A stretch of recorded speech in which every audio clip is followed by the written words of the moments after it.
Okay, I realize it's way too early to be making theories about the plot of The Quarry, but I've watched the trailer a bunch of times, and basically, I can't help myself. So, in this video, I'm going to lay out what I think is going on.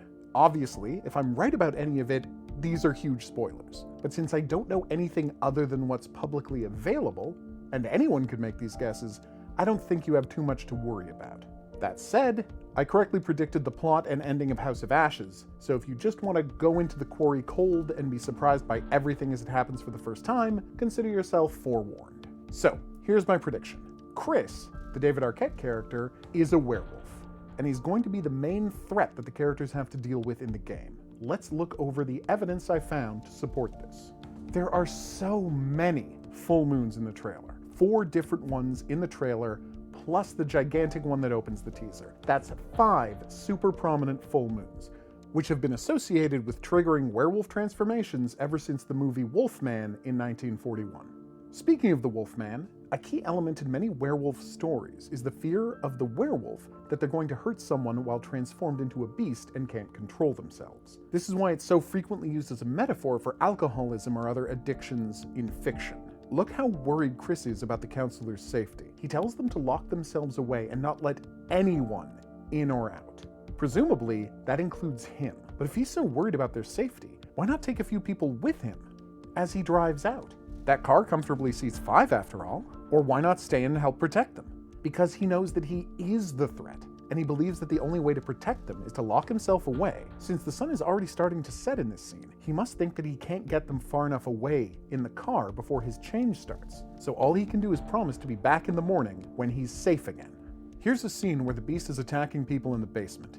If we go frame by frame, we can see the creature's head, and it looks a lot like a wolf's snout. I've been wrong about shape analysis before. Check out my House of Ashes prediction videos for just how hilariously wrong I was on that front. But to me, this looks a hell of a lot like a wolf's snout.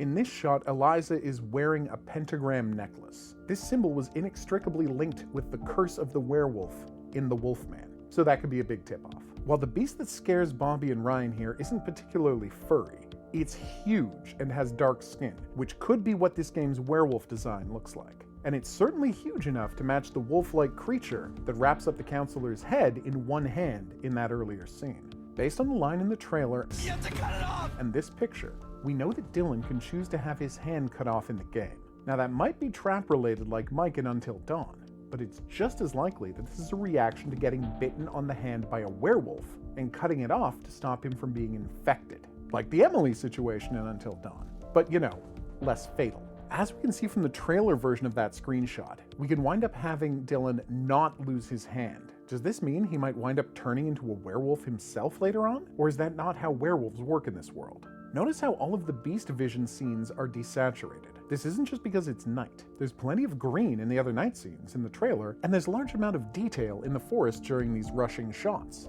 This isn't like the Wendigos of the vampire's monster vision noticing only movement either. This is the point of view of something that can see really well in the dark, but can't make out colors. This is wolf vision.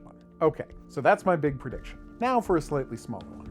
I suspect that the characters in the car accident, Laura and Max, are going to be the prologue characters who get killed to establish the stakes at the start of the game. I'm predicting this based on the fact that we don't see them interacting with the other characters during the rest of the trailer, and the supposition that if they're counselors working at the camp, why are they driving to it at night after the place is already shutting down? So this prologue could easily be set a month or 2 earlier, with them heading up to be camp counselors and getting waylaid by a werewolf during his full moon transformation right before the camp opens.